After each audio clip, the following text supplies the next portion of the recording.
Hey guys, welcome to the channel. As you see in the thumbnail, what if Naruto is trained by Goku? Before I start, please do support for more awesome content and subscribe my channel and like this video.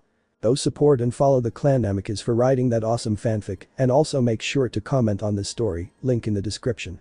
So this is the child you wish to train Goku. His soul seems pure much like yours, but I feel a great evil of him. Boomed a voice. The owner of the massive voice was Shenron. A dragon that could grant anyone who collected the 7 magic Dragon Balls one wish of their choice. Yeah. He's the one I want to pass on my teachings to. I can feel it. He has the makings of a fantastic warrior. I mean, after taking such a beating from those people, he was still able to stand up and fight them. Goku said, looking at the boy in front of him. Looking at him, he could tell he was only 5 maybe 6 years of age.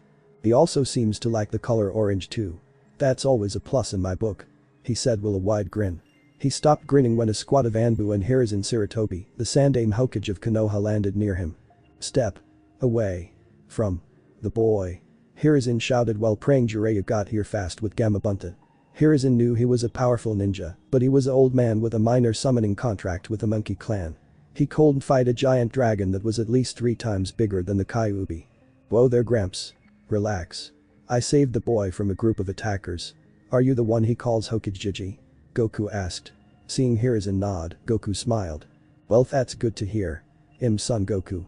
I saw this little kid here getting the stuffing beat out of him, so I pulled him out of the village real quick to heal him. Can't have my new apprentice in bad condition. He said while laughing with a hand behind his head. While he was talking, Hiruzen analyzed Goku. The power he is radiating is insane. It's not chakra. No chakra could feel like this. He has to be the most physically fit human being I have ever seen. Even small movements make his muscles twitch. His knuckles are also covered in calluses, a common trait with taijutsu experts. Wait. What do you mean, new apprentice? He asked as he reached for Enma the Monkey King, who was in his staff form. Oh, that's easy. I don't like seeing a good kid like this get beat up. Plus he is a natural born warrior. I also need someone to pass on my teachings to before I move on to my godhood. Goku said with a smile. Hearing this, everyone, even Hiruzen, tilted their head and said, huh? Move on to your godhood? Young man, I believe you have hit your head. Just step away from the boy. He said as he got into a stance. Seeing this, Goku backed up a little. That's a no-no, Gramps. I'm not allowed to fight mortals. Don't worry, I'll take good care of the kid, alright. Feed him, train him, feed him some more, train him some more. You get the idea. Goku said while grinning. You're not taking Naruto. Anbu. Hiruzen shouted as several Anbu agents drew their swords. Goku sighed as he pulled the tree next to him right out of the ground, taking the uprooted tree, he threw it at the incoming Anbu agents. They all were able to dodge, but they were still shocked at the brute strength Goku had shown. Many of them took a few steps back from Goku as they saw that the tree went through several other ones before coming to a stop. Don't get too close. Stick to ninjutsu only. Hiruzen shouted as he went through several hand seals. Fire style. Dragon flame bombs, he shouted, letting loose a chain of fireballs at Goku. Sighing deeply, Goku picked up Naruto and threw him over his shoulder before vanishing up into the air. Seeing Goku sitting in the air flying, everyone dropped their weapons. Even Hiruzen looked in awe. Look, he'll bring him back someday, alright. There's no reason for all this fighting. I'll bring him back when he wants to. Jana. He said before landing on Shenron's head, shooting into the air, leaving a streak of blue in his wake. Dropping to his knees, Hiruzen stared into the sky. Naruto, I'm so sorry, Minato. I've failed to keep your son safe once again. Your orders, Hokage-sama? Asked one of his Anbu. Standing up, he looked at him and clenched his fists. Call the council now. Our village has suffered a major loss. With Goku. I was not expecting that old man to shoot fire out of his mouth. It felt like Kai but weaker. Any idea why, Shenron? Goku asked as they flew to the tallest mountain in the land of mountains. Yes, it is an old power known as chakra. It is similar to Kai but much weaker. This boy, however, has a massive amount in him of this chakra. His power level though is abnormal for a human. I would estimate that it's around 200. The massive dragon said as they landed on the snowy summit of the mountain. Nodding, Goku charged a small bout of Kai before shooting a bright yellow beam into the cliffside, creating a large cave. Looking at his work, Goku grunted with acceptance. This will do. I'll train him here for a couple of years before we have to go. He said, placing Naruto down. Placing a finger on the young blonde child, he sent Kai into his head, waking Naruto up. Immediately, Naruto shot before gripping his sides in pain. God, it hurts. He yelled before seeing Goku hand him a green bean. Here. Eat it. It will make all the pain go away. He said. Almost immediately after Naruto ate it, his whole body felt better. Wow. What was that, mister? Naruto shouted as he sat up. Smiling, Goku sat down and crossed his legs. That was a senzu bean. They can heal all injuries and even makes it so you aren't hungry anymore. Neat, huh? He replied, but only saw Naruto stare outside of the cave with wide eyes. Looking behind him, he saw Shenron staring back at Naruto with curious eyes. Oh, that's Shenron. He is super old friend of mine. Don't worry, he's not a bad guy. Goku said before his eyes lit up in realization. I almost forgot. My name is Son Goku. We're at some mountain region right now, kinda far away from your home village. I saw some people attacking you, so I pulled you out of there before they could kill you. Say, do you know why they were attacking you? He asked. Looking back at Goku, Naruto had a few tears in his eyes. I wish I knew too. They always do this on my birthday. When it's not my birthday, they only ignore me like I don't exist. They even call me things like demon brat or foxface because of my whisker birthmarks. I always ask the old man why they do, but he never answers, saying that they will see me for who I really am one day. What about your parents? Don't they protect you? No, I have always been alone. All I have is the old man. Everyone runs away when I try to talk to them, or they just ignore me. Hearing this, Goku was very upset. No child should ever been abused like this. He couldn't understand why this kid's fellow village members were treating him like this. I'm sorry that you had to have gone through all that. Don't worry, thought. When I'm done with you, no one will ever hurt you again. Goku said as he floated up into the air, shocking Naruto. How are you flying? Can you teach me that? Huh? Can you, Goku? Please. Naruto shouted as he stood up. His smile lit up even more as he saw Goku nod a yes. I was planning on teaching you anyway. That's why I brought you here. Before I do, however, I need to know what you want to do with the power I'm going to be teaching you. Goku said. I want to become the Hokage. That way people can look up to me instead of down on me. I'll become the strongest Hokage ever. That way no one has to suffer like the way I have to. Naruto said with a grin. Liking what he heard, Goku smiled widely. Alright. I like the sound of that. No, let's get started. 8 years later. Hiruzen Sarutobi was not have a good day at all. It wasn't even past 10 AM and he already considered this day awful. First he has a 30-minute meeting with Danzo Shimura. The damn Warhawk requested if he could take Sasuke Uchiha under his wing. Some of the points Danzo brought up were very valid, such as Sasuke being a flight risk due to the fact of the obvious vengeful nature he showed. He however denied Danzo once again and sent him on his way. After that he had begun working on his ever-growing stack of paperwork.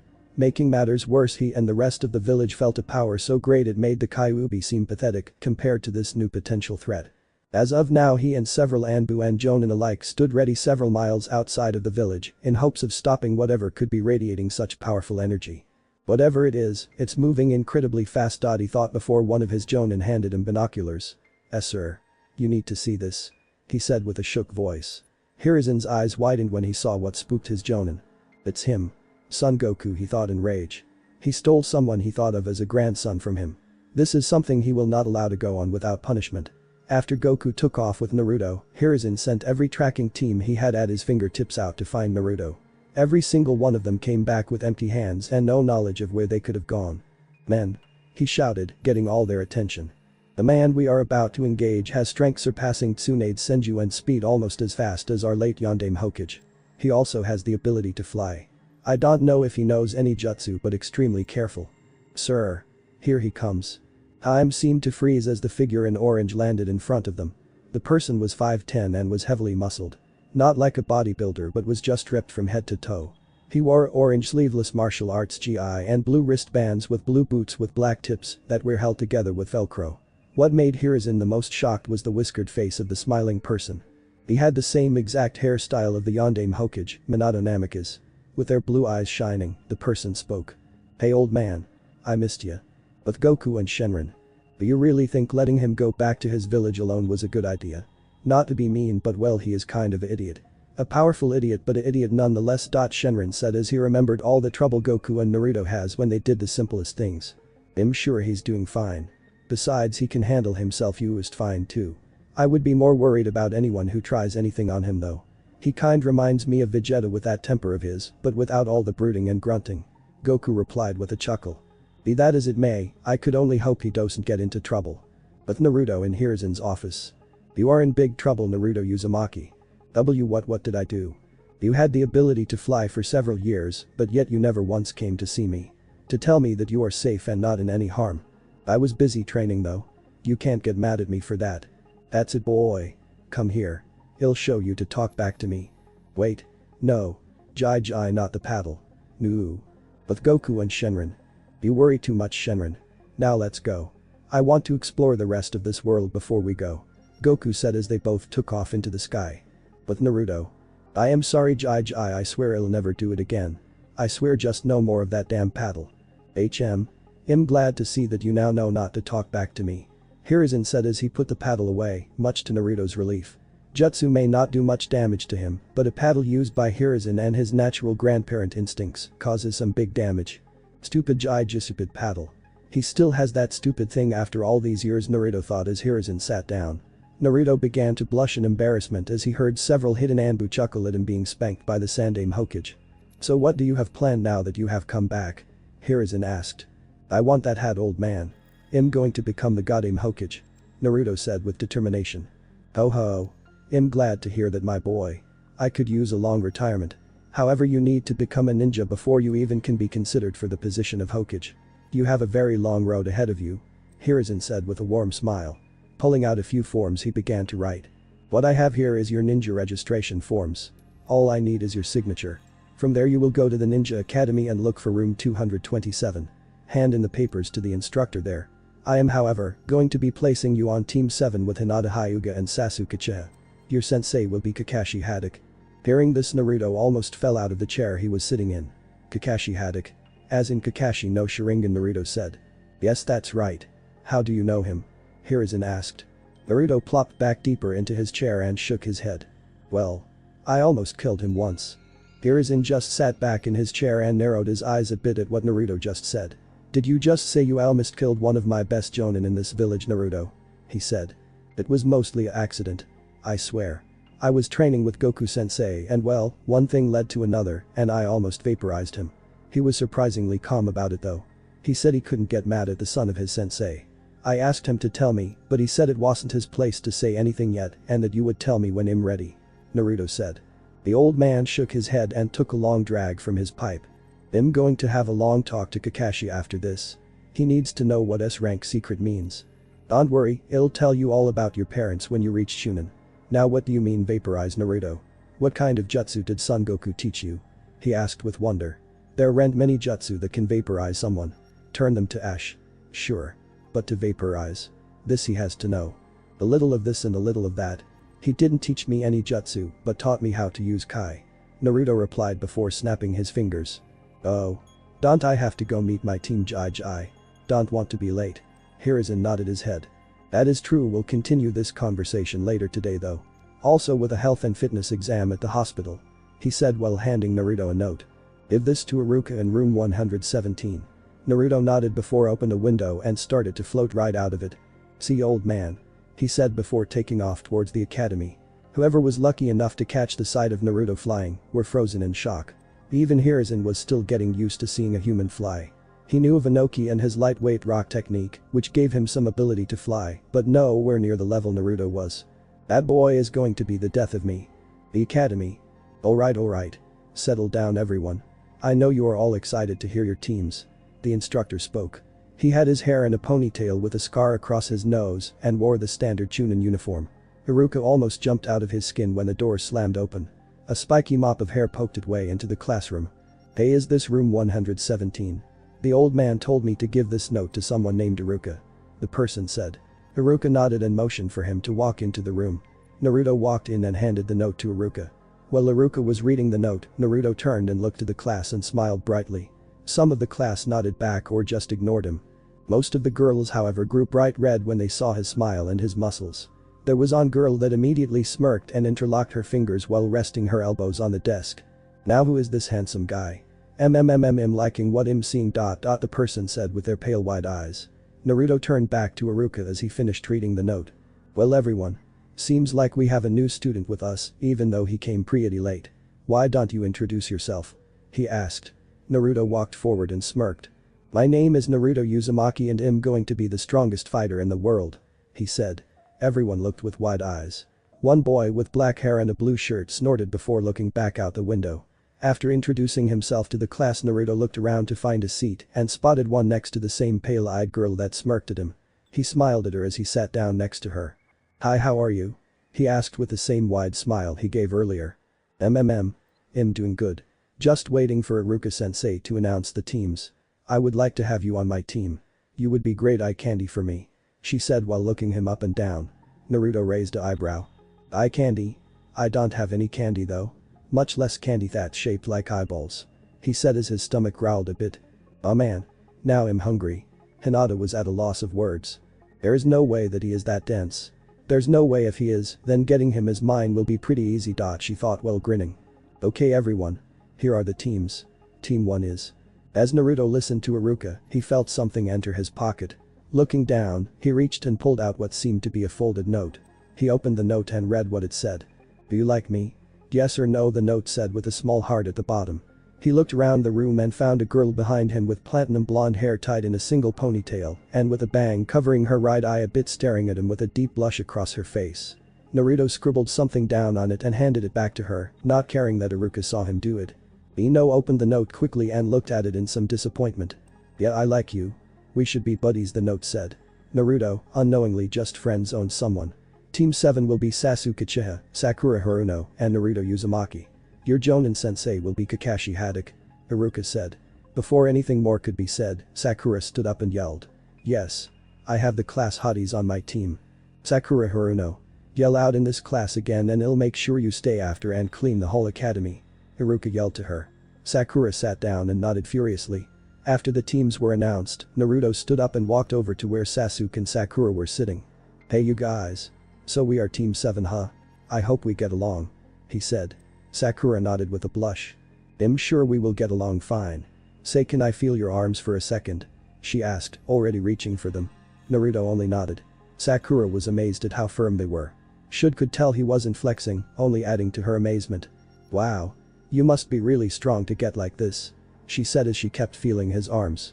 Naruto was about to speak before he was interrupted. "Just because you have a lot of muscle doesn't mean that you are the strongest," Sasuke said with a challenging voice. To his surprise, Naruto nodded in agreement. "You're totally right. That's why I train like crazy every single day. There is always someone stronger than you out in the world," he said. Sasuke only snorted and looked back out the window with a scowl. "Mama. Don't be like that, Sasuke. Naruto only agreed with you," a voice said behind them. The team turned to see a tall man with a face mask and the standard Jonin uniform. What made the three confused was that he had his forehead protected slanted to cover his left eye. "Kakashi. How are you?" Naruto said, jumping up. His teammates looked at him with questioning looks. "How do you know him, Naruto?" Sakura asked as she finally let go of his arm. "I sparred with him a few times during my training trip a few years ago. He's super cool and super powerful," Naruto said. Kakashi only waved his hand.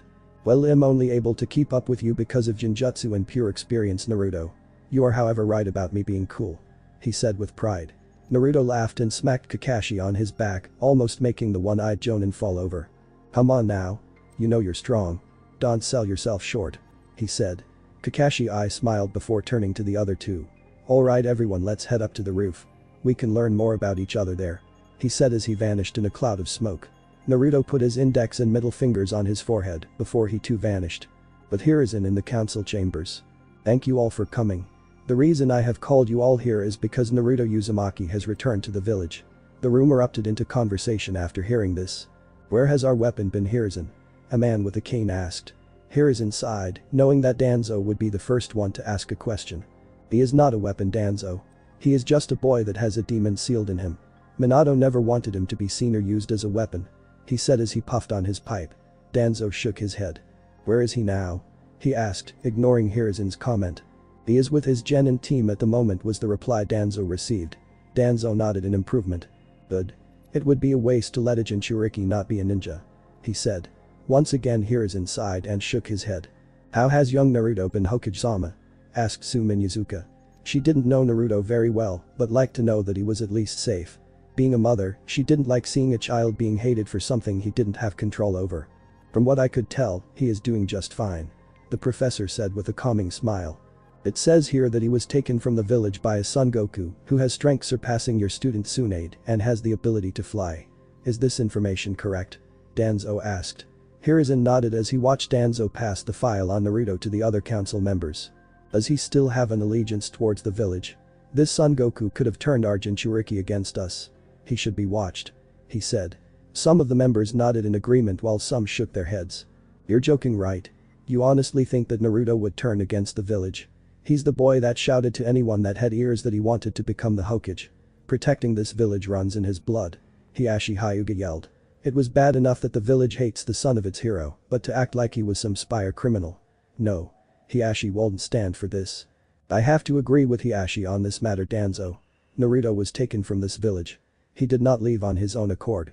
Son Goku actually trained Naruto also. I have never seen Naruto so happy, so full of life before. Believe it or not, I would thank him for training Naruto. For looking after him when no one else would. For treating him like a person. For you to sit there and to think that he would hurt this village, Danzo, I am so ashamed of you. Hiruzen said. Danzo was silent for a few moments before standing up. I'm going to let this issue go for now, Hiruzen. This is not over. He said before leaving. But Danzo leaving, Hiruzen sighed. Is there anything else we should discuss? He asked. Quickly, Hiashi stood up. Where would young Naruto live now that he is back? Should he not have a home, I would be more than happy to open my doors for him. He said. Hiruzen nodded and smiled. I will be sure let him know. This meeting is adjourned. With Naruto. Get that needle away from me. The scene Hiruzen walked in on was very much amusing. Naruto had one male nurse locked in his arm by the neck and had one hand holding the female nurse by the wrist, holding her back from giving him the shot. What's going on in here? He said. One nurse stood up from the small pile of nurses knocked out on the left side of the room and made his way toward the Hokage.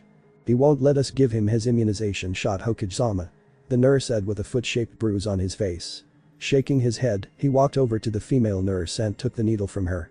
Seeing the needle get further away from him, Naruto began to settle down. Hiruzen smirked before throwing the needle into Naruto's arm. Naruto yelled before fainting. After the whole ordeal, Naruto woke up to see the old Hokage smiling at him. Seems you are extremely healthy, Naruto. You are more than fit to become a ninja. He said. Naruto rubbed where the shot went in and smiled. I'm not a genin just yet, old man. Kakashi sensei has to give us his survival test tomorrow morning. I hope I pass. He said. I'm sure you'll do just fine, Naruto. How do you like your team? Naruto set up.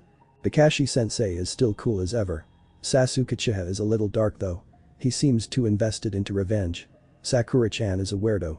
She keeps touching my arms and chest for some reason. He said while scratching his head in thought. Seems Naruto is still that dense. I'm sure he'll figure out why. Well, I have some good news for you. The Hyuga clan has asked if you wanted to come live with them. Naruto rose a single eyebrow. Hyuga clan? Oh, you mean those people with wide eyes, right? Cool.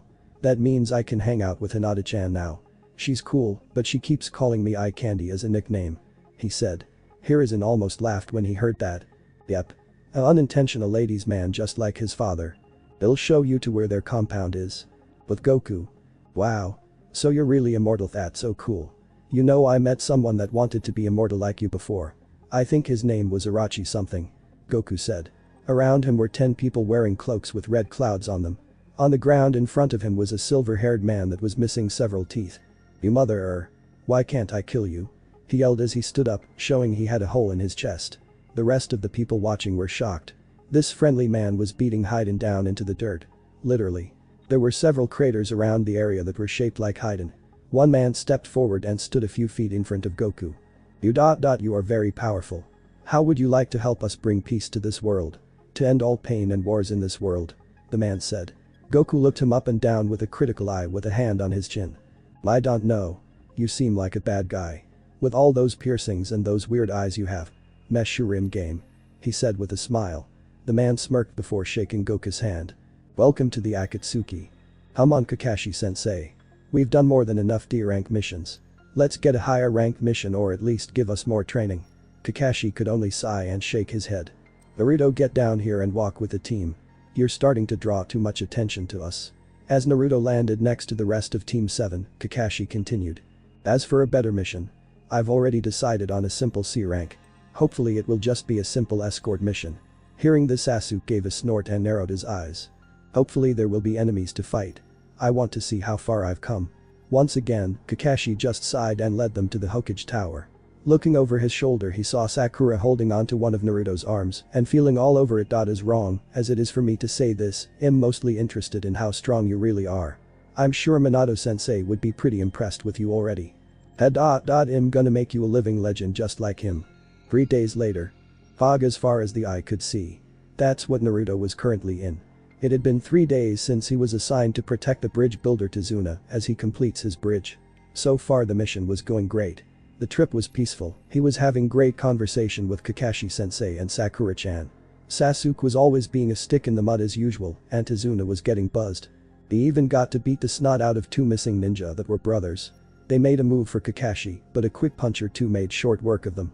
As of right now he could barely see what was happening right in front of him due to the fog. He could make out the sound of whooshing before he heard Kakashi yell. "Everyone get down." Naruto quickly jumped into the air and held himself there as everyone else ducked under a giant sword. He quickly floated down just as someone landed on the giant sword that was now stuck in the side of a tree. I had to think I'd run into the legendary Kakashi Haddock. The man that has copied over 1,000 jutsu. All of Team 7 looked over at their sensei in surprise. "Over 1,000 jutsu, you mean you're actually a competent ninja?" Sakura shouted in surprise. She was under the impression that he was a massive slacker with no motivation whatsoever, much like a certain Nara. Sasuke was more focused on the left eye of his sensei that was now shown to be the Sharingan. How could he have the Sharingan? I know he isn't a Uchiha, so how he thought. He was brought out of his shock by the voice of Kakashi. "Zabuza Mamachi. Demon of the Hidden Mist. All of you stay back. Zabuza is an A-rank missing ninja from the Hidden Mist village. Just hand over the bridge builder and I won't kill you or your genin." The fog got thicker than before as Zabuza disappeared into it. "You wouldn't want them to die so early now, would you?" he shouted before appearing behind Kakashi with his giant blade raised. Spinning around quickly, Kakashi brought up a kunai to deflect the strike and retaliated with a quick slash of the blade, only for Zabuza to turn into water. Should a clone. As Kakashi was fighting Zabuza, Naruto was looking at Sasuke and Sakura. They both looked ready to run. Sasuke was darting his eyes everywhere he would hear Zabuza's voice, while Sakura held a kunai up with tears almost in her eyes.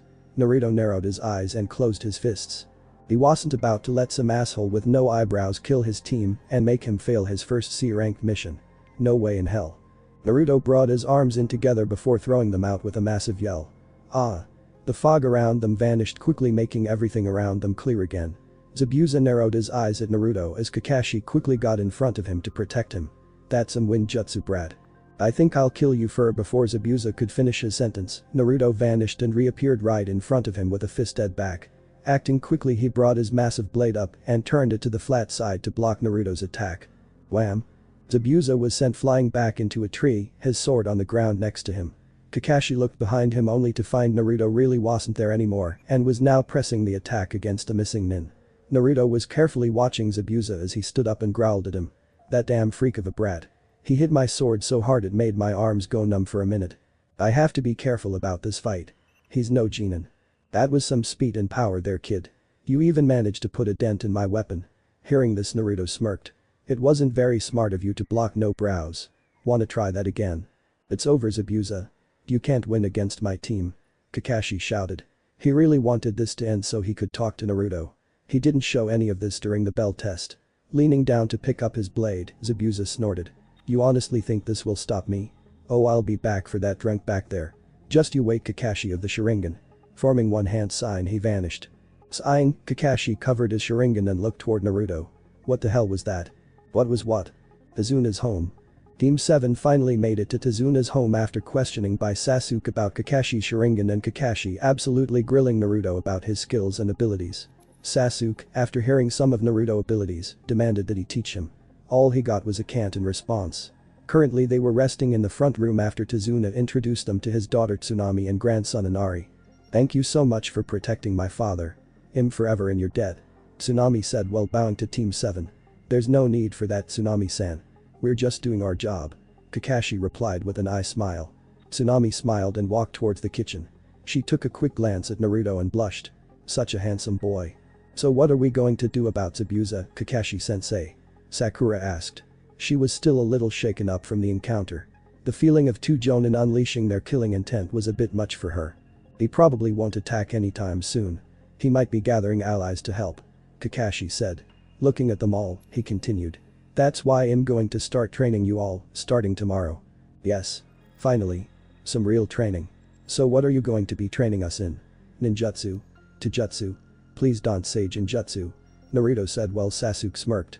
"I'll take any training I can get, so don't hold back." Sakura nodded her head in agreement with both her teammates. Kakashi smiled under his mask and stood up. Well, I suggest that you all get rested. You have a long day ahead tomorrow. Everyone nodded and stood up. Naruto, Sasuke and myself will share a room and you Sakura can have a room to yourself. Before anyone could say anything, Sakura latched onto Naruto. That's okay. Naruto can bunk with me tonight. I feel a lot safer with him around, you know. You can watch over Sasuke and Naruto can watch over me. Naruto only scratched the back of his head. I don't have any complaints. He said.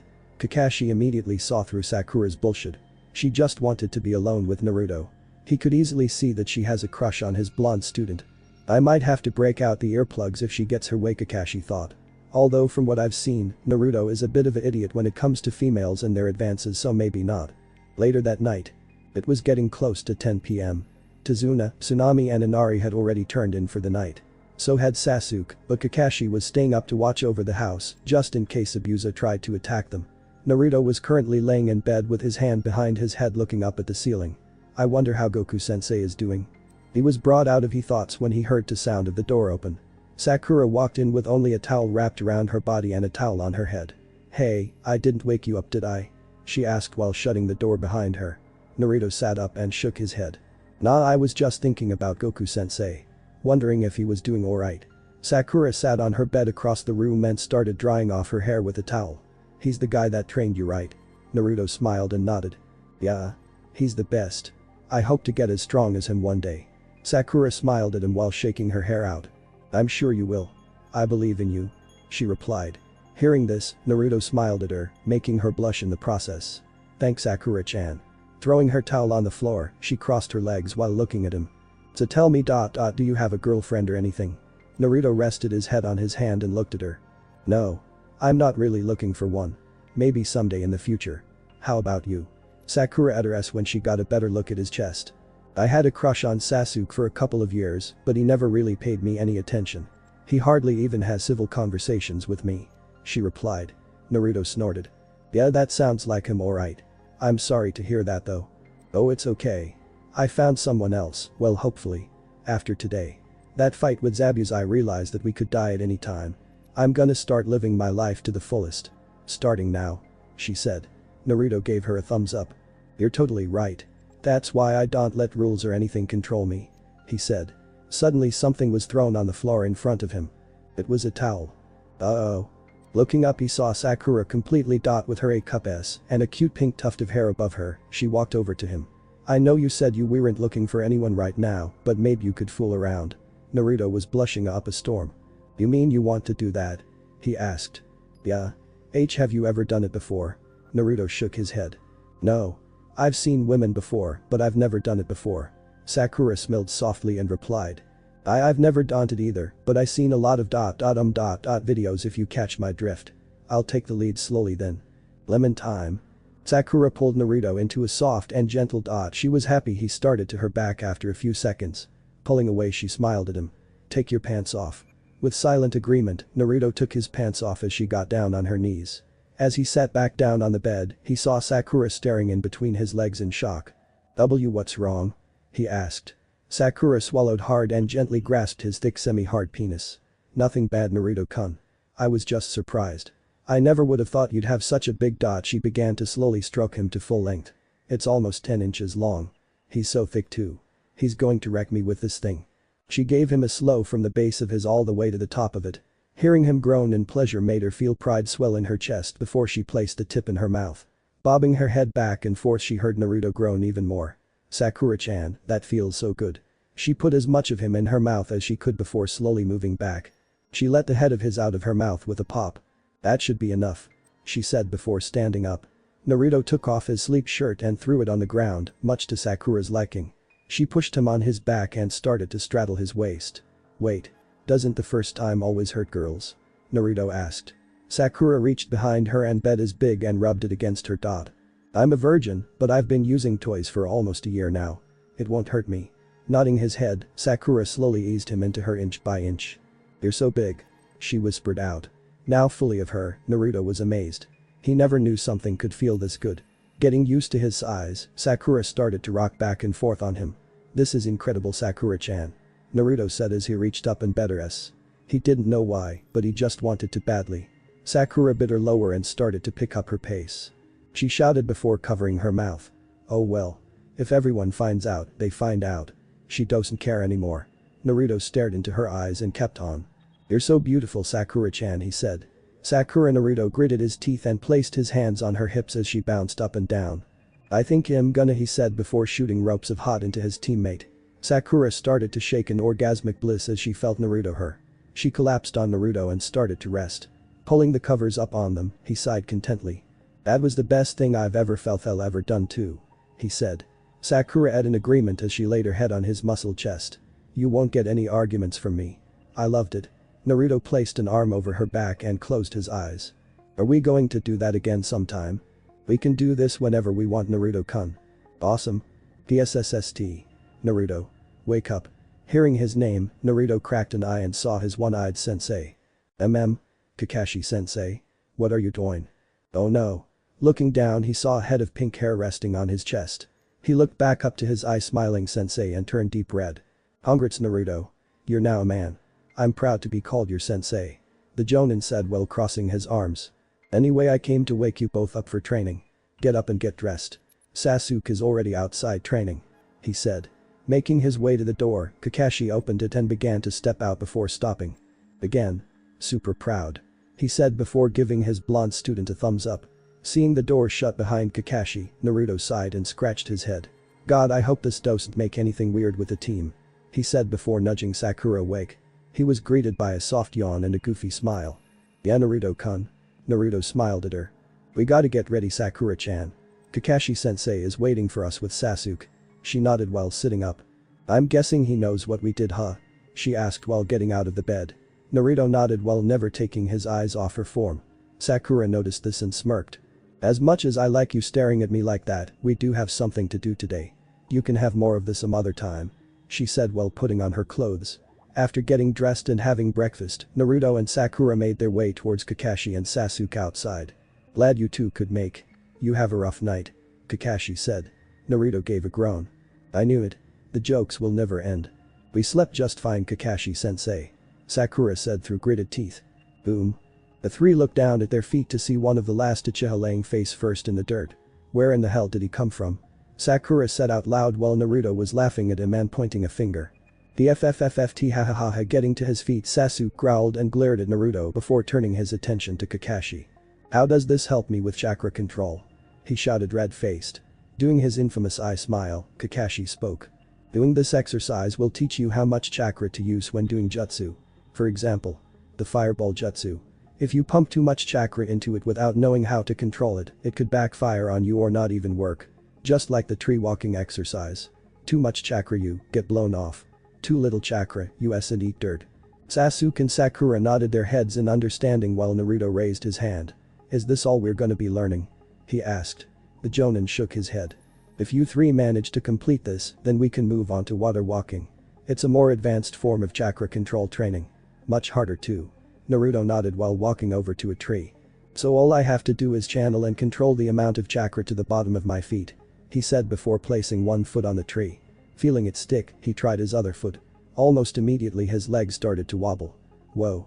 Kakashi-sensei wasn't kidding when he said this was hard to do. Looking up, he saw Sakura make it up the tree with relative ease. Huh. This wasn't so hard. Maybe I'm the team genius. She said with a hand on her hip. Sasuke grunted with agitation while Naruto looked at her with amazement. Oh. You just have a small amount of chakra compared to Naruto and Sasuke. Having a smaller chakra pool makes it easier. Kakashi said while flipping a page in his book. Sakura deflated at that bit of information.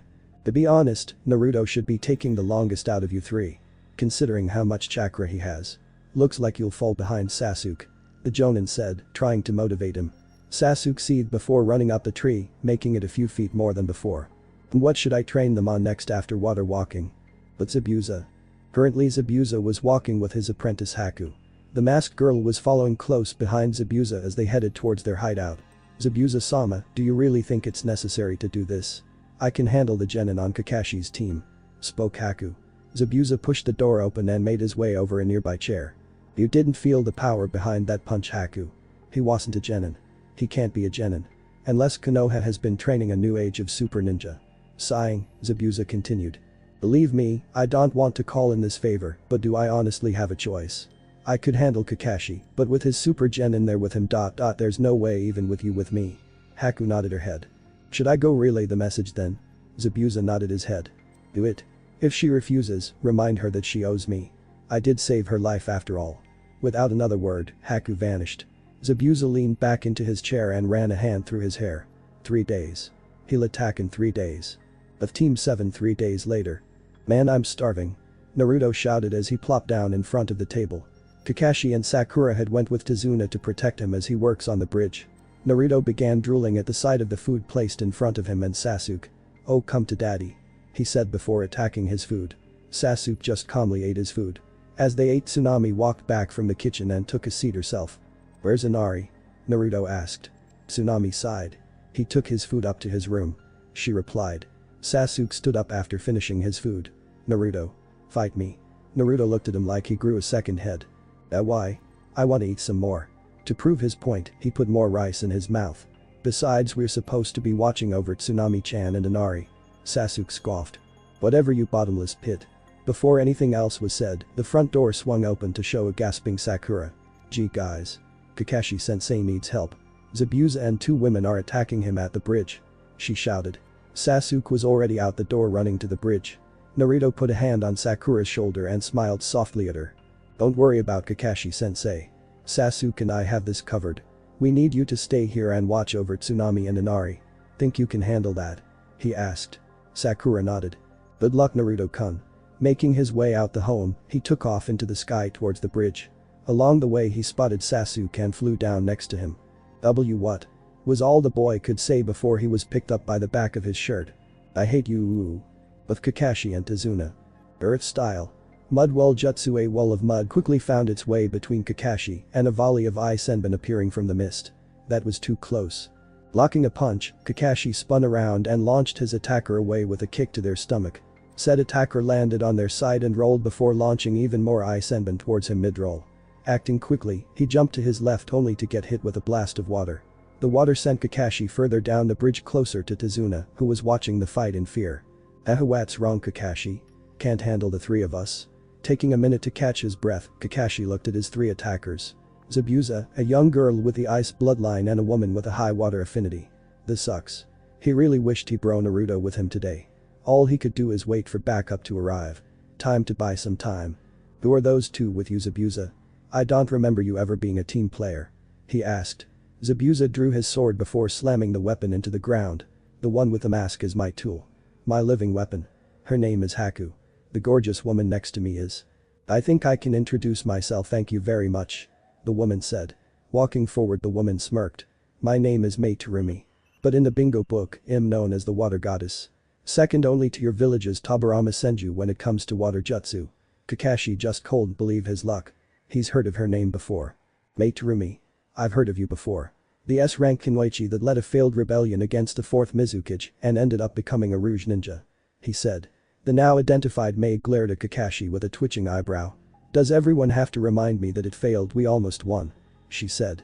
Shaking his head, Kakashi pulled out a kunai and held it in a reverse grip. Channeling lightning chakra into it, he pulled up his headband to unleash his Sharingan once again. Well now. You know who I am but still want to fight. You could just surrender and give us the old man. You get to live and your students get as well. I'm sure they are on their way right now to come save you. Mei said while laughing a little. Boom. Everyone looked behind Kakashi and saw something in the air moving fast towards them. What the hell is that? Mei asked. Zabuza narrowed his eyes and pulled his sword from the ground. That would be Kakashi's super genin I was telling you about. I didn't know he could fly. Kakashi never took his eyes off of the 3 in front of him. He knew it was Naruto. What else could make that sound and can fly? Sorry I'm later, Kakashi sensei. I brought Sasuke with me too. Naruto said as he landed with Sasuke next to him. Sasuke looked a little shook but was ready for battle. Sasuke. I need you to handle the one with the mask. Be careful. She has the ice bloodline limit. Naruto, as much as I don't want to do this, I need you to keep Zabuza busy. I'll handle Mei. Kakashi ordered out. Sasuke didn't need to be told twice as he already took off towards Haku. Zabuza grinned at Naruto and placed his blade on his shoulders. This time will be different, you brat. That freakish strength of yours is no match against experience. the masked swordsman shouted. His shouts fell on deaf ears as Naruto was blushing a deep red. Across from him Mei was drooling over him with hearts in her eyes. Oh my. Super genin indeed. A little on the young side but that's fine. Makes him easier to corrupt and mold into the perfect husband as he gets older. She said before looking at Kakashi. Get out of my way, Haddock. I'll be taking your genin now. Kakashi slid into a stance. Over my dead body, Terumi. He said with his Sharingan eyes spinning. Naruto focused back on Zabuza. Hopefully our fight will last longer this time, no brows. Naruto joked. He quickly ducked under a swipe from Zabuza's blade and hopped back. I'll kill you, brat. I swear it. But Sasuke. Hold still, damn it, fire style. Fireball jutsu launching a fireball towards Haku, the young Uchiha could only get more agitated at Haku, once again dodging the attack. I don't have time to waste with you. Please give up. I don't want to kill you. The ice user said. All she got in return was Sasuke getting into his family's taijutsu style. Very well. I did try to give you a way out. Sasuke barely had time to put his arms up to block a kick from Haku. As so fast Sasuke quickly let out a right jab, only to have it swatted away. Haku dropped down and lashed out with a leg sweep, only for her enemy catch himself with one hand and catch her in the face with a left kick that sent her back a few feet. Water style. Water needle jutsu. Dozens of sharp water needles were heading towards Sasuke at an almost impossible speed. While dodging the jutsu, Haku quickly put her plan into action. Disappearing behind him, she began to form several hand signs. Secret jutsu. Crystal ice mirrors. Quickly, sheets of ice began to form around a now panting Sasuke who was looking down. I'm truly sorry it has come to this. Haku said before stepping into one of the sheets of ice. Soon all the mirrors had Haku in them with senbon drawn and ready to be thrown. I'll make this painless. Haku, now twice her original speed, flew from one of the mirrors with senbon in hand. What she wasn't counting on was Sasuke snapping a hand up to catch her arm. The ice user gasped when she was met with red eyes with a tomo in each eye. I can see you now. I can see everything. Pulling as hard as he could, Sasuke threw Haku into one of the mirrors, only for her to meld into it. I see. Our battle has brought out both of our bloodlines. It doesn't matter. I will still kill you and aid Zabuza-sama. Sharingan eyes blazing, Sasuke shot off another fireball, only for it to do nothing to the ice mirrors. Damn it. Fire doesn't work, this isn't good. Knock him down. I can see her move now. I just have to tag her once. Within the mirrors, Haku watched Sasuke go from shock to calm and then confident. She softly shook her head and figured out what he was thinking. You assume because you can see me now that you can land an attack. Well, that's true, however. Sasuke now had a look of pure confusion on his face as he now cold feel his left leg. As he fell to one knee, he looked down and saw his leg had 3 senbon sticking out of it. What he said, only to feel 3 more senbon enter his body. 1 in the neck and 2 in the right shoulder. All the reflections can attack at any point. I've already won, Sasuke-cha. Nowdy. Sasuke could only watch in horror as every reflection of Haku threw senbon at him. Closing his eyes, he felt all of them enter his body. Itachi. But Kakashi. Kakashi watched Mei carefully as she played with her hair, smirking at him. Well. Are you going to keep a woman waiting? She asked before she felt something her ankle. Looking down, she saw a gloved hand tightly bing her before another hand popped out and proceeded to pull her into the ground. Kakashi quickly began forming hand signs to ready his next jutsu. Earth style. Earth flow sever, he shouted before slamming his hands on the ground. Mei scoffed as the now fast approaching sharp earth spears came rushing to her exposed head. Water style. Severing water wave, highly pressurized water came spewing out of the Rouge Ninja's mouth as it cut through the spears with ease. Seeing the attack sweep in his direction, Kakashi ducked under it only to feel a fist bury itself into his ribs. Falling a few steps back, he blocked another fist before catching another one in his left hand. Looking over to where Mei was submerged, he narrowed his eyes to see that there was only a puddle of water there. Bringing his eyes back to his attacker, he saw a furious Mei. You got dirt in my hair, he was going to just knock you out to get you out of my way, but now I'm going to kill you. Slowly. Painfully. She said before bringing her knee up into the Leaf Jonin's stomach. As he snapped forward, she bent his hair and punched him in the face before spinning around and launching a back kick at Kakashi. The masked Jonin weaved to the side and formed a wordless lightning blade and shoved it into her chest, only for her to turn into water once again. I really hate cleanness, Kakashi thought before looking around for the Rouge Ninja. So close once again. It's been fun, Kakashi, but I think I'll move on to your stud of a genin. Kakashi tried to pinpoint the location of her voice in the fog, but stopped. Something's wrong. It's getting harder to breathe, coughing as he fell to one knee, he looked up to see Mei forming a hand sign and expelling some kind of vapor from her mouth. Kakashi's eyes widened in understanding as he fell down and coughed relentlessly. There's something you need to know about me before you die, Kakashi Haddock. It's not a very well-known fact, but I actually have a bloodline. Two to be more exact. One is Boyle style, and well, if your Super Genin is as good as Abusa says, then he will get to experience my second bloodline. She said as Kakashi before to cough up blood. Oh, don't worry. You're not going to die quickly. Like I said. I want you to die slowly and painfully. She said as she began walking into the fog towards where Zabuza was facing Naruto. Enjoy your last few minutes of life, Kakashi of the Sharingan. But Naruto. Swoosh. Clang. Man, you really got it out for me, Huno brows. Naruto said as he yet again dodged another swipe from Zabuza. He didn't get a reply as the missing ninja pulled his sword from the ground after missing his first strike. Popping his knuckles, Naruto gave a small smirk. Alright then. Let's get serious.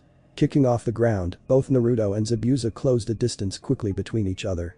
Zabuza jumped in the air and swung his blade downwards, dead set on cutting the young genin in half.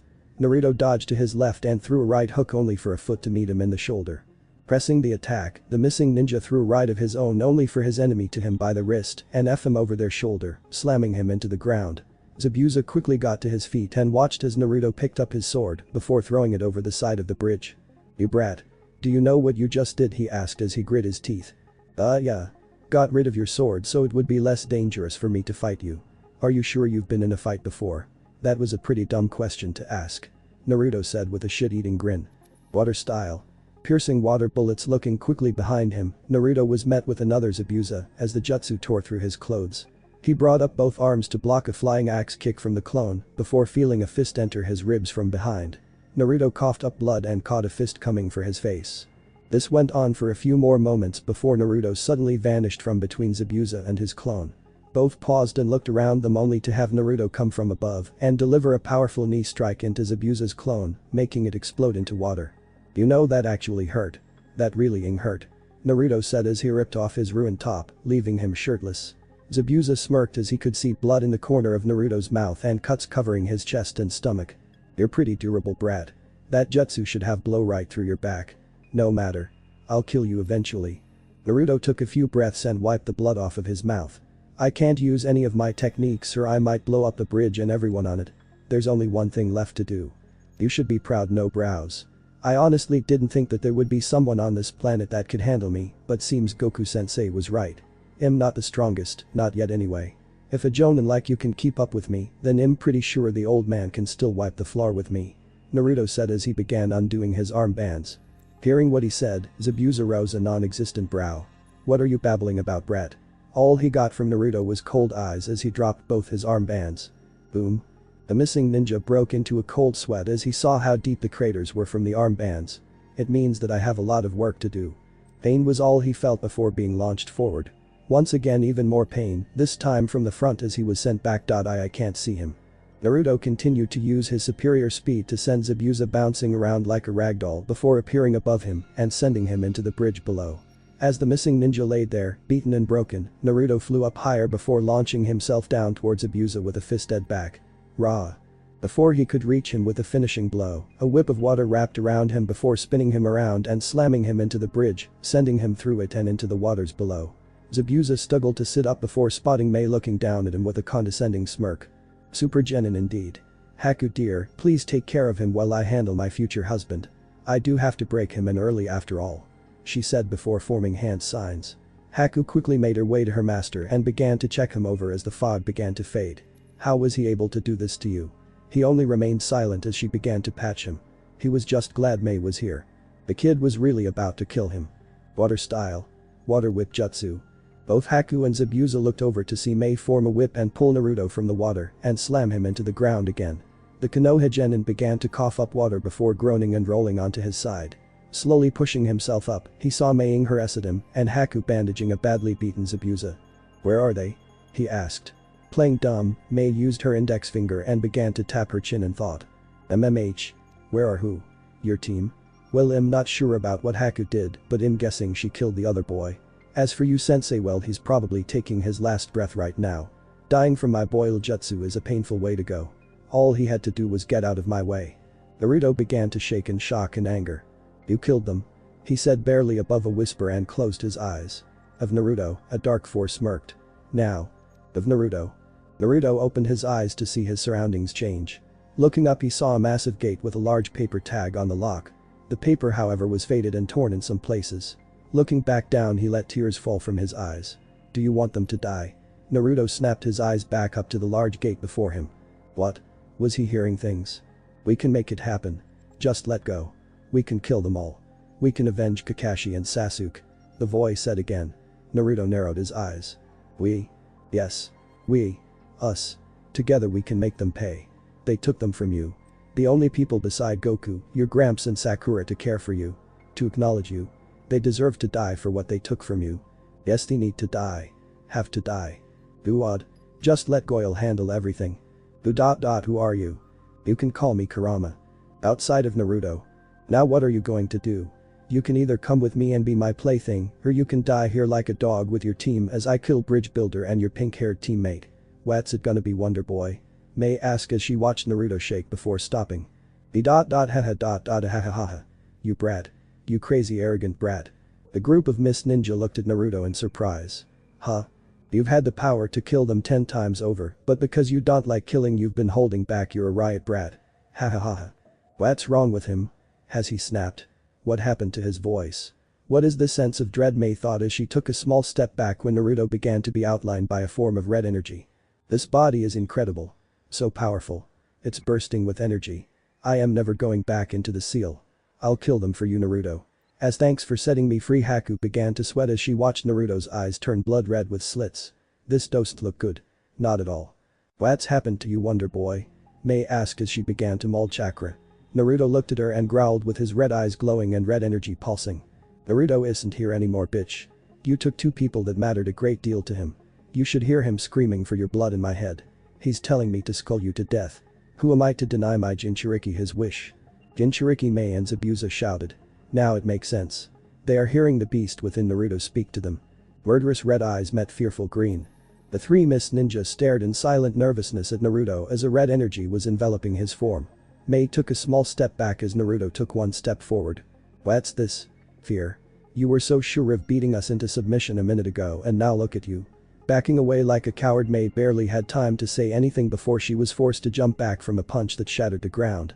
Naruto quickly followed up with another punch that sent the missing ninja into the railing on the other side of the bridge. Seeing him running towards her, Mei quickly formed hand seals. Water style. Water wall jutsu. Water quickly rushed to Mei from below the bridge to form a dense wall of water around her, only to feel her throat getting tightly squeezed. Looking forward, she saw an arm that made it through her jutsu.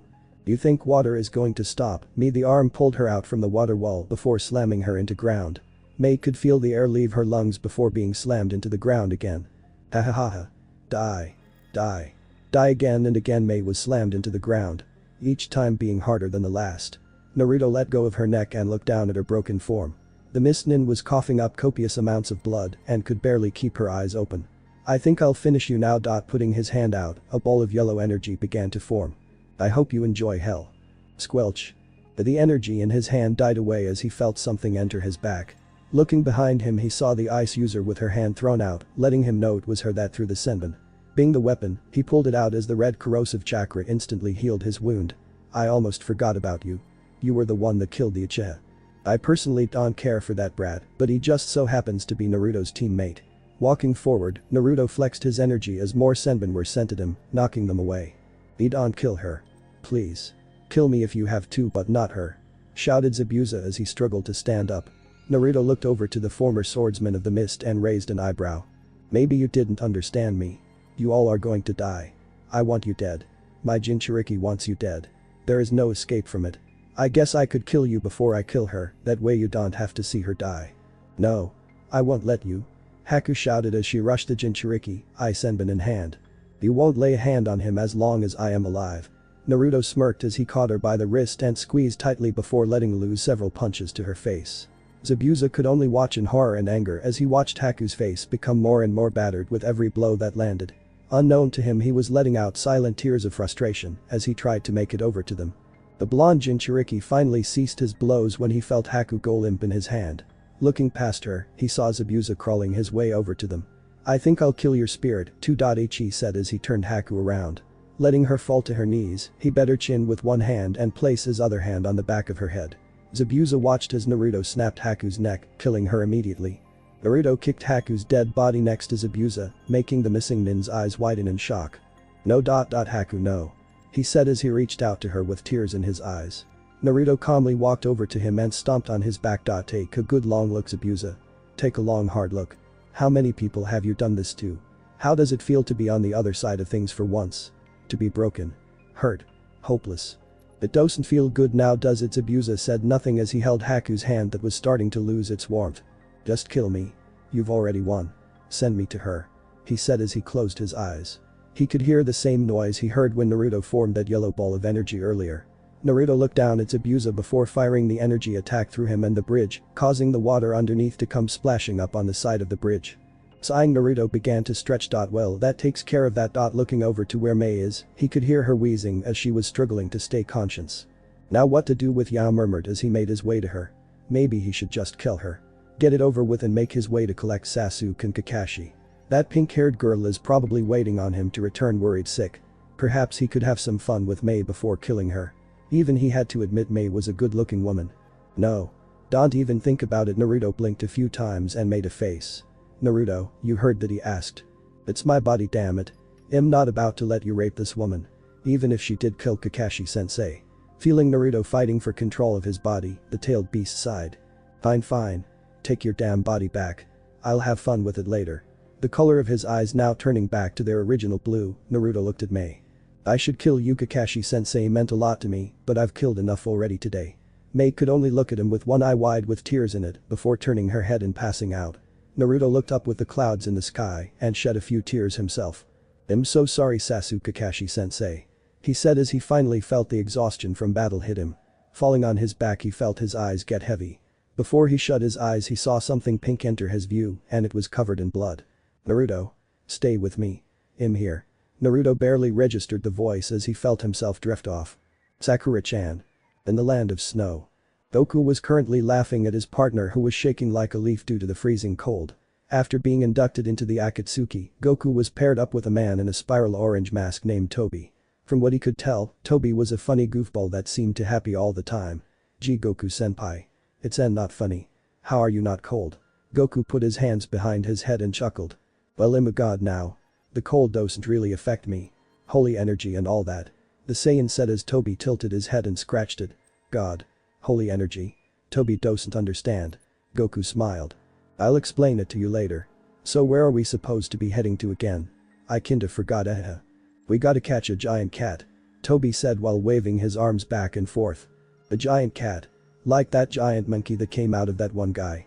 Goku asked as he followed Toby. Yeah. The person it's trapped in is super mean and evil. She kills people for money. Something Toby would never do. No sir. He said while skipping. Goku scratched his chin and thought. Are you sure? The last guy didn't look like he wanted to fight, much less a criminal. He said. Toby nodded furiously. You'll see. She's mean and hot-headed. Leader Sama said so. They continued to walk through the snow towards a small town, hunting for the two-tails Jinchuriki. The Saiyan closed his eyes and thought. I wonder how Naruto is doing. I should probably make it a point to visit him in a few days. Izuna's house. You owe me, brat. Naruto flinched at the booming voice in his head, waking up from his sleep. Damn it, Fox, shut the hell up. Let me sleep. I don't know why you decided to spare that woman. She killed your sensei. You should have let me do. Shut up. Kurama. Naruto-kun. Naruto opened his eyes to see his teammate looking at him with worry. Naruto looked around to notice he was in bed at Izuna's house. What happened, Sakura? He asked as he sat up, placing a hand on his bandaged stomach. Sakura gave him a soft smile. I found you beaten and covered in blood. Honestly, I thought you were dead with how much blood you were covered in. It took me a while to get you all cleaned up and bandaged, she said, placing a hand on his. Naruto looked down in sadness before looking her in the eyes. Did you get Sasuke and Kakashi's bodies? He asked. Sakura raised an eyebrow at him. Their bodies?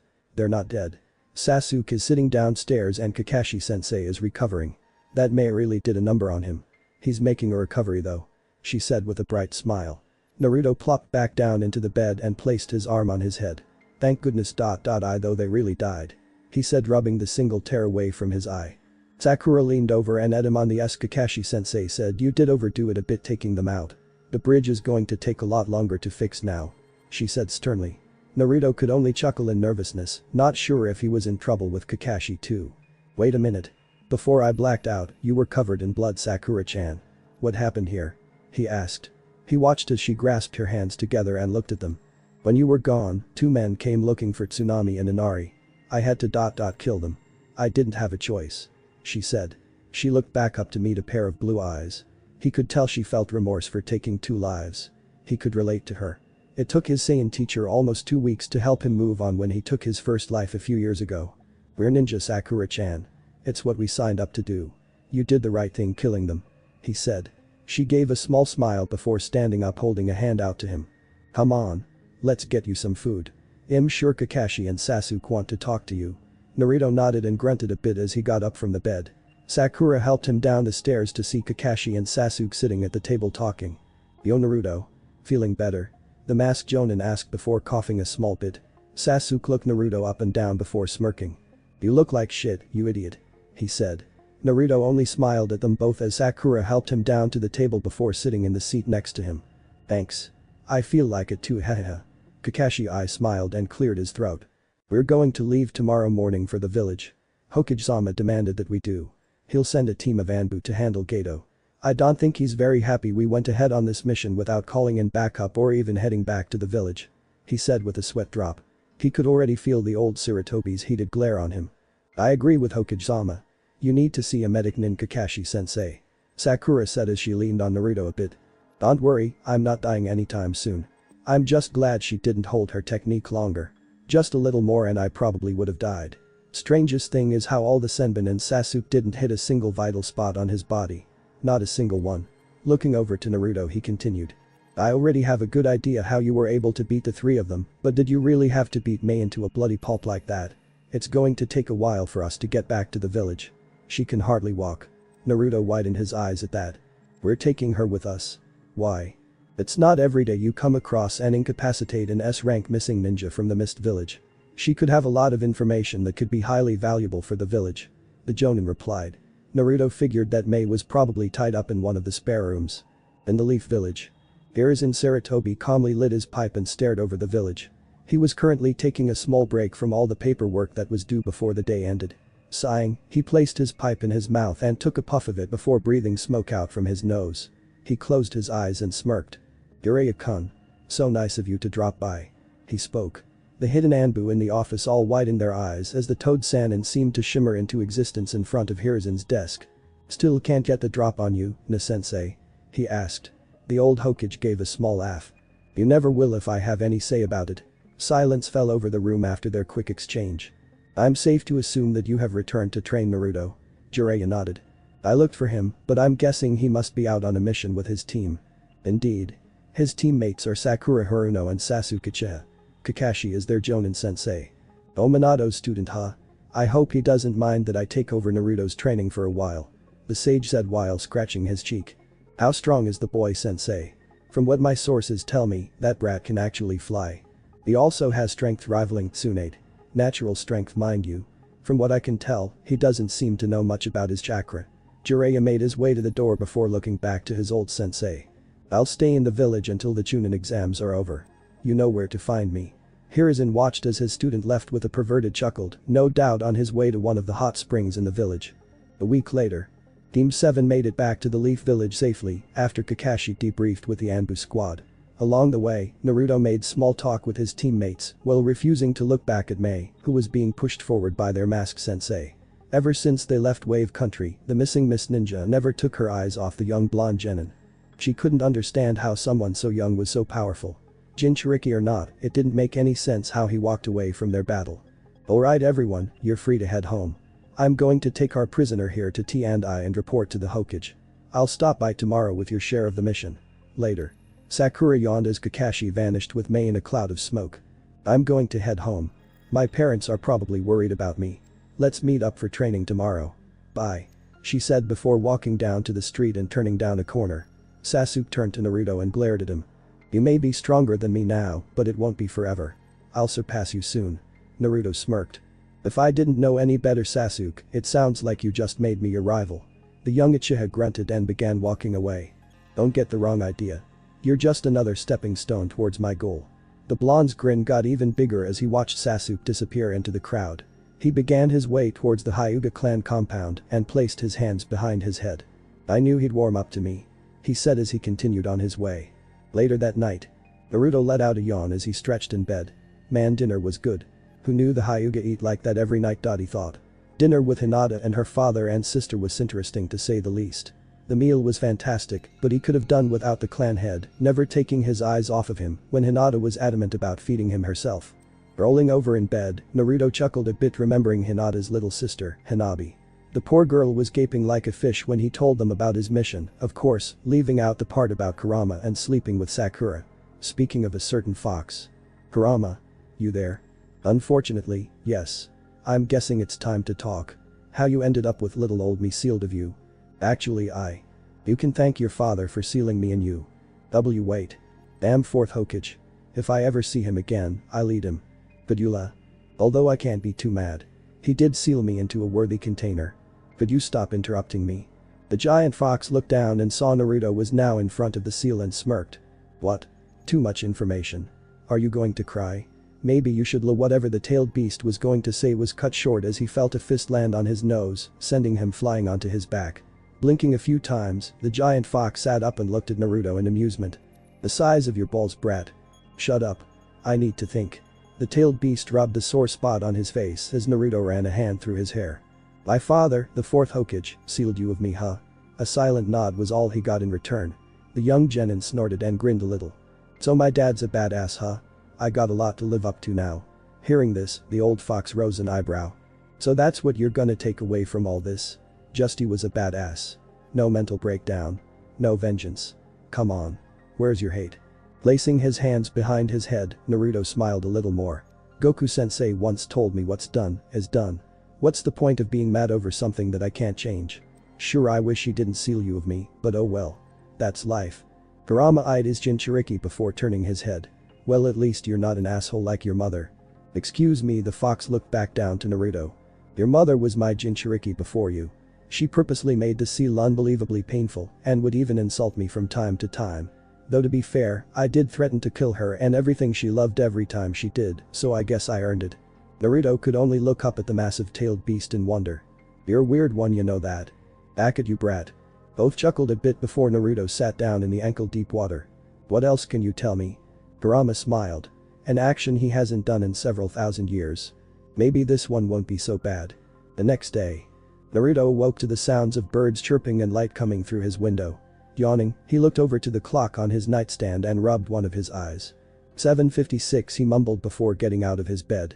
He stretched before making way to the door of his room while scratching the top of his messy hair. Sliding the door open, he was met with Hinata smirking at him. "Good morning, Naruto-kun.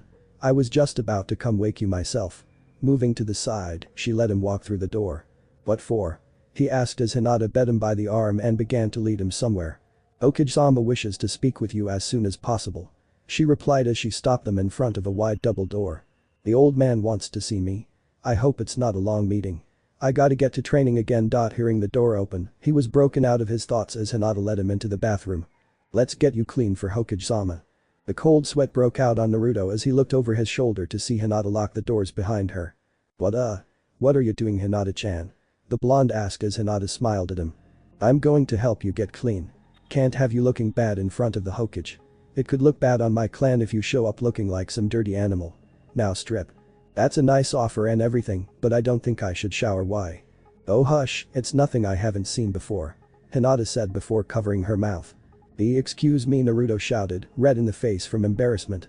Hinata cleared her throat before walking up to him and tracing a finger under his jaw. "Can you honestly blame me? It should be fairly obvious I'm attracted to you," she said, moving her robe a bit to show Naruto a bit of her cleavage. Sputtering, the blonde ninja tried to back away from her, only feel the wall against his back. "That's sweet and all, but isn't this a little fast? I mean, we hardly know each other," he said as he watched Hinata walk over to the large bathtub and turn the water on. "I won't be joining you if that's what you're worried about." "Well, at least not yet," she finished with a giggle. Making sure the water wasn't too hot, she bet Alufa and turned towards him. "No, let's get you clean. The Hokage Tower." After, possibly, the most embarrassing bath he ever took, Naruto hightailed it out of the Hyuga compound all the way to the Hokage Tower. He could still feel the phantom hands of the Hyuga heiress caressing and cleaning something only he and Sakura have ever touched. Shaking his head of the thoughts, he made his way to Hirizen's office door and knocked. Enter. Pushing the door open, Naruto noticed two people in the room he's never seen before. One was a giant of a man. With long hair and a stroll on his back, he noticed the man was looking at him with wide eyes.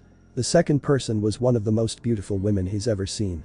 Blonde hair like himself and with the biggest rack he ever laid eyes on, she smiled softly and waved at him. "Thank you for coming on such short notice, Naruto-kun," Hiruzen said while lighting his pipe. Taking a drag of it, he let the smoke out from his nose. "I read the report Kakashi made from your last mission." Naruto nodded before taking a seat in a chair as the old man continued. "I also interrogated Mate Terumi. It's still astounding that you were able to take down her and her accomplices. Jinchuriki or not," he said as he took another drag. "Beidou has been eliminated as well. The country of waves sends its thanks to you and your team." Hearing this, Naruto smiled and scratched his cheek a little bit.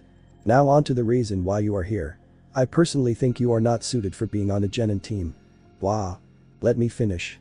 I don't think you are suited for it due to the reason you are too powerful. The team is imbalanced. If I had it my way, you would be promoted to Chunin and begin learning the duties of the position. However, Jiraiya-kun here thinks you should stay with your team and grow bonds with them. I am inclined to agree."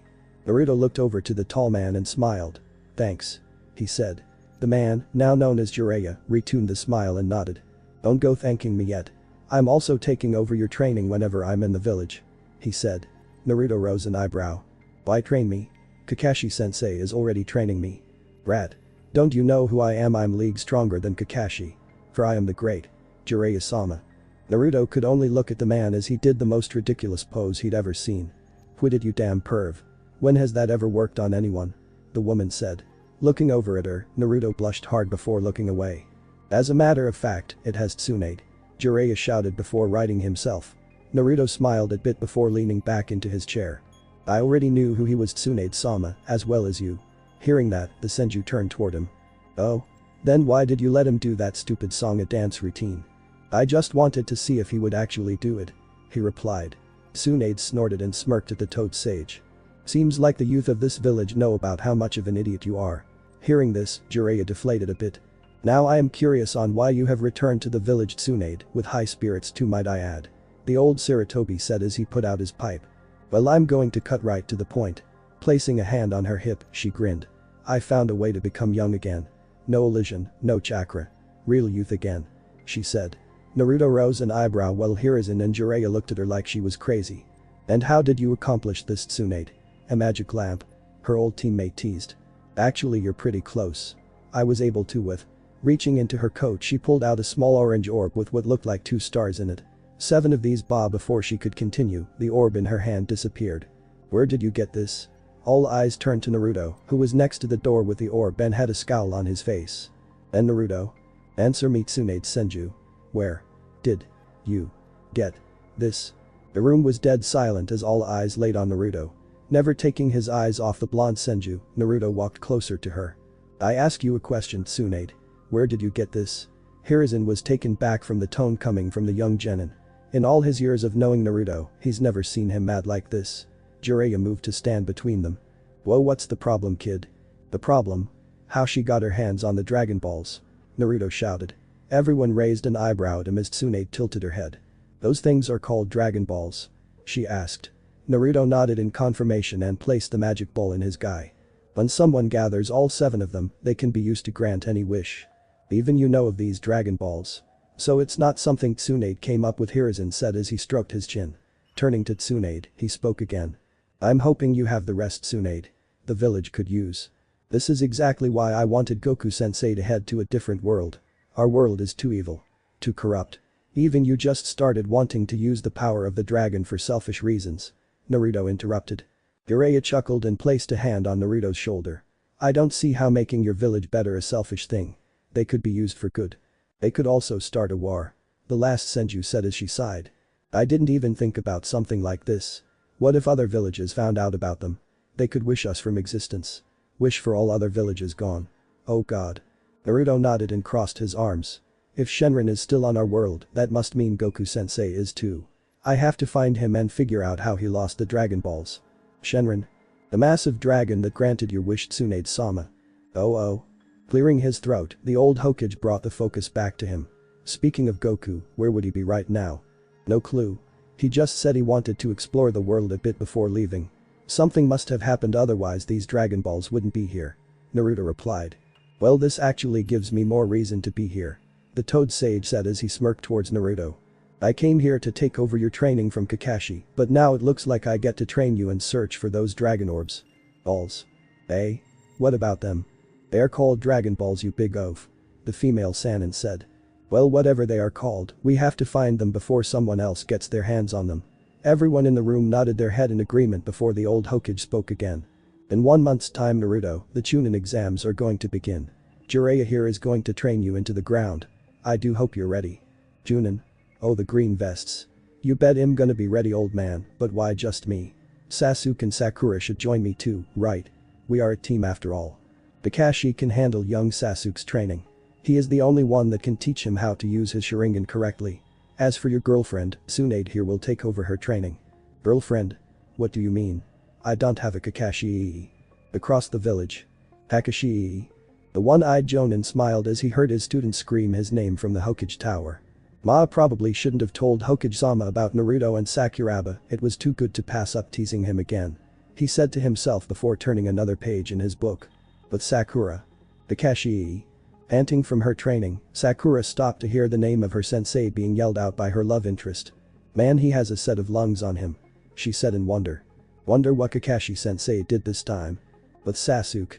The last Uchiha only sighed at his dinner table as he heard his rival yell their sensei's name. Idiot. Later that day. After finishing his talk with the Hokage and his 2 remaining students, Naruto made his way down a dirt road leading towards the shopping district of the village. After the mission to Wave Country, he was pretty flush with cash at the moment and was looking for something nice to buy. Looking around, he spotted a shinobi outfitter's store. Naruto chuckled before looking down at his GI. Orange and blue really isn't the best stealth color, but who looks up to see if someone can fly? Might as well get some new gear. He said to himself before walking in the store. His eyes widened when he saw the amount of ninja tools, weapons and outfits that were in the store. Walking over to the closest rack, he began looking at the different types of shirts. Green. Blue. Black. Maybe red. Scratching his head, he sighed. Man, I don't know what to get. Hey kid. Looking over the rack, he could see a woman with her hair in a fan bun, wearing a trench coat and a fishnet bodysuit that is somehow not see-through and legal to wear in public. Yeah? He said as she walked over to him. I think I've seen you around the village before. You that flying kid? The woman asked. Naruto nodded and watched as she smirked, put her hands in her coat pockets. The name's Anko Mitarashi, kid. Remember it well, cause that's the name of the person you are gonna teach to fly. Naruto snorted a little and chuckled. That was the worst way anyone has ever asked me to teach them how to fly. Her grin only got bigger as she then got real close to him. Oh? So you actually can teach people how? Very nice. I mean, yeah. Anyone can do it. You just have to learn how to use your Kai. Raising an eyebrow, she looked at him. The hell is Kai? Well, from what my sensei told me, Kai is just your life energy pretty much. The more you train, the stronger your Kai gets. So it's not chakra, huh? Well, whatever this Kai energy is, I'm going to master it and fly. She said before throwing her arm over his shoulder. Who said anything about teaching you to harness your Kai? Naruto said before blushing like crazy at what this Anko lady was doing. Move on, surely there's something I can teach you, cutie. She said while squeezing one of her large S. Who knows, maybe we can teach each other all of our secrets, yeah. The hair on the back of Naruto's neck stood up. We don't even know each other. Well, let's fix that. You already know what my name is, so why don't you tell me yours so we can get down to business? I'm Naruto Uzumaki. Anko widened her eyes as she recognized the name. Kakashi's brat. This is him. I think I have to pay a visit to Kakashi and beat his ass for keeping this hunky brat from me.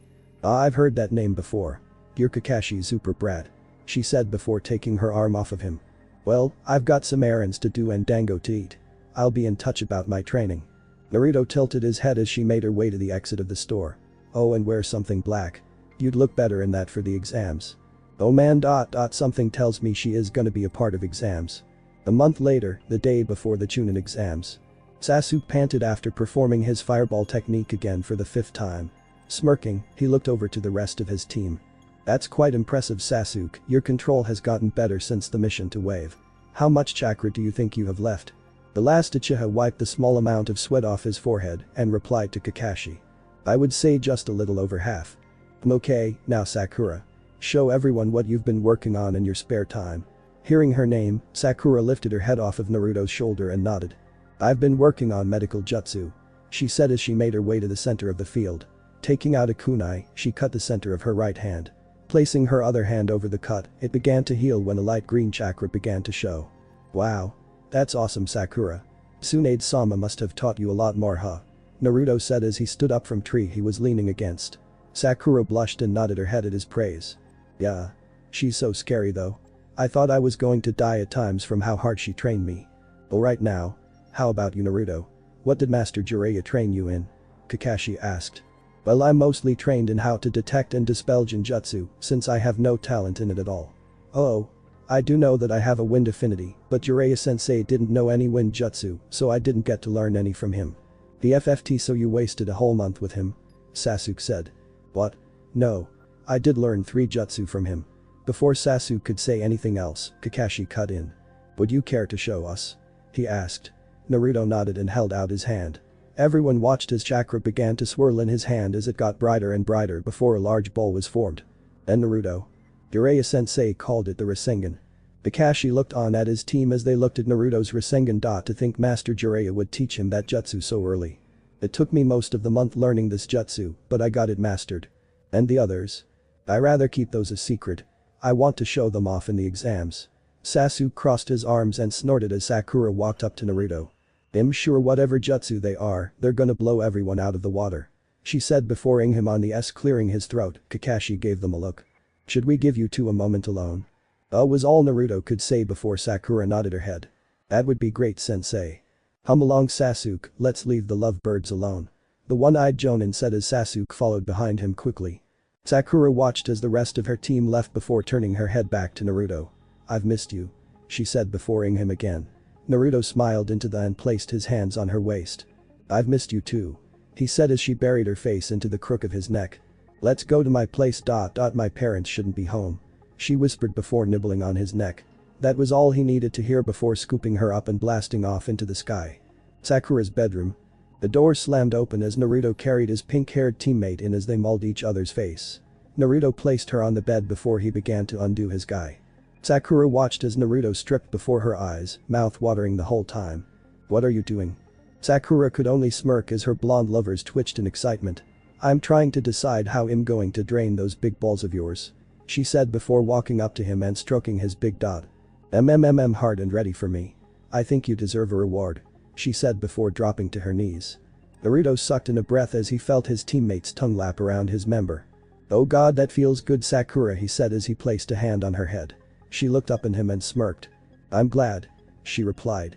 Naruto watched as she placed her S around his head and moved slowly down his shaft before reaching a little more than half of his dot, bringing her head all the way to the tip. She stopped before moving her head back down even faster this time and began repeating the movement. After a few minutes, Naruto felt himself getting closer and closer to finishing. Sakura, I'm getting close, he said as she continued to suck his dot. She only sped up her pace at his words and fondled his balls. Was all she heard before Naruto started to fill her mouth with his dot. Struggling, she tried to swallow each rope that hit the back of her throat. His eyes never leaving hers, Naruto slowly pulled his out of her mouth. The room went silent except for the two lovers breathing. We're not done, the blonde said as Sakura removed her clothes and bent over the bed. Not by a long shot, she replied as Naruto placed his hands on her hips. Smirking, he placed the tip of his on her and started to rub her ass. Don't tease me. I want to hear you say it. Give it to me. Me to pieces. That was all he needed to hear before easing himself into his teammate. I almost forgot how big you are, she said as she gripped the sheets. She loved how big he was, but damn, it took some getting used to. After a few strokes to find their rhythm, they lost themselves in each other with each thrust. The room was filled with the sounds of their skin slapping together and their heavy breathing. You're so tight, Sakura. I could you all night, Naruto said as he reached up and started to pull her hair. It's all for you. It's all for you. That spot harder, she shouted. With each thrust, she felt her arms getting weaker and weaker before she fell on her chest. Naruto stopped his thrusting and slowly pulled his out of his teammate, making her groan with disappointment. The feeling of her disappointment was quickly erased when the blonde behind her rolled her over on her back and eased himself back into her tight dot. "Oh god, I love how you stretch me out," she said when he reached the end of her dot. They both leaned forward and crashed their ass together as Sakura gyrated her hips, making Naruto into her mouth. "If you keep doing that, I'm going to come," he warned as he thrusted up into her slowly. Hearing that, Sakura smirked and locked her legs around his lower back. "Then do it. In me. I'm your woman, Naruto. And your woman," she whispered in his ear, causing him to growl and speed up his pace. Slamming into her as hard as he could, Naruto could feel his ejaculation quickly approaching. Here it comes, Sakura." The pink-haired girl threw her head back and as she felt his massive pulse, shooting rope after rope of her. Catching his breath, Naruto felt the girl below him rotate her hips slowly. "That was amazing." Naruto smiling down at her, he leaned down and at her softly. Laying down next to her, Naruto pulled the covers over both of them. The room was silent as Sakura laid her head on his chest. Both laid there and listened to the sounds of their breathing before Sakura spoke, breaking the silence. "I love you, Naruto." With wide eyes, her bedmate slowly looked down at her and found her looking at him. Really? Are you sure?" he asked. He could feel and hear his heart pounding as she smiled at him. "I'm as sure as someone can get. There's a chance one of us is going to die tomorrow. We're ninja. We live fast and die young. I don't want. I love you too." Sakura closed her eyes and laid her head back down on Naruto's chest with a big smile. "We should probably get some rest, got a big day tomorrow." "She's right, you know." Naruto almost jumped at the sudden voice in his head. "Kurama. Have you been watching this whole time?" A booming laugh was the answer he got in return. "About time you and this little vixen made it official. Almost every night of your training with that perverted old toad, you lusted after her in your dreams. Congratulations are in order." "Wow, thanks, Kurama. Now when are you going to make her bear your children? You're never too young to start." With a sigh, Naruto cut the connection. "God damn it, Kurama." The next morning. "God damn it, Kurama." Naruto shouted as he hauled ass down the road with Sakura following behind him. "They'll find you, Naruto Uzumaki. He'll find you and cut off the thing that makes you a man," shouted a voice behind the both of them, standing in front of Sakura's house, waving a knife. "Did I forget to keep your heightened senses up while you were asleep?" "Oops. The giant fox said before breaking out into a booming laughter. "I thought you said your parents weren't going to be home last night," Naruto shouted to Sakura as they made their way to the rooftops, heading towards the academy for the first exam. "They said they wouldn't be back until tomorrow. I didn't know they were going to show up a whole day early," she said as they started hopping roof to roof. "Man, your dad is going to kill me. I'll handle my parents after the exams. We gotta focus on becoming Chunin," she said as they landed in front of Sasuke. "Chen. You two are almost late. What took you two so long?" Seeing them both blush answered his question. "Glad you two had a good night, now let's go," he said as Naruto and Sakura followed him into the building. The first exam room. "Sure is a lot of people in here, huh, Hinata?" The only female member of Team 8 looked over to her teammate Kiba and Yuzuka and nodded. "There is. What do you think, Shino? Have any idea what teams are dangerous?" she asked as Shino held up a single finger so a bug can land on it. "We can handle most of the teams here, however, the teams from Odo and Suna seem the most dangerous. Shikamaru's team as well could pose a threat." Although looking down towards the front of the class, Shino saw a very upset Ino Yamanaka, fussing at a wilting and groaning Nara clan heir. That remains to be seen. The team I'm most curious about is Team 7. Sasuke Uchiha, Rookie of the Year. Sakura Haruno, runner-up for Kunoichi of the Year behind Yu Hinata. Naruto Uzumaki have no known knowledge of him. We have no idea what kind of training he has or what he can do. Oh yeah. I completely forgot about them. That Naruto guy seemed pretty friendly. The Inuzuka heir spoke up. Hinata smiled a bit when she heard Naruto's name. He's very strong. I'm not sure how strong exactly, but he's very strong. I just hope father approves of him when we get married someday. If Kiba and Shino had a drink right now, they would be spewing it everywhere. You might want to put a hold on the marriage thing, Hinata. Looks like you have some competition. Kiba pointed to the door. Hinata's eyes slowly started to narrow at what she saw. A laughing Naruto, a angry Sasuke, and Sakura Haruno holding her future husband's arm like she owned him. Getting up quickly, she made her way down to Team 7 to greet them. "I can't believe he kicked your ass with just a jutsu. What were you thinking of? Fight him so close to the exams anyway?" Naruto chuckled out to Sasuke. The last Uchiha was less than amused. "He challenged me, damn it. Was I supposed to back down from him? How could I have known he would be that fast?" He seethed out. Naruto smirked. "I hope I get a chance to fight him. He seems strong, that Rock Lee." "There you are. Where were you last night? Why didn't you come home?" a voice said as it got closer. Naruto spotted Hinata and scratched the back of his head, trying to think of a quick lie.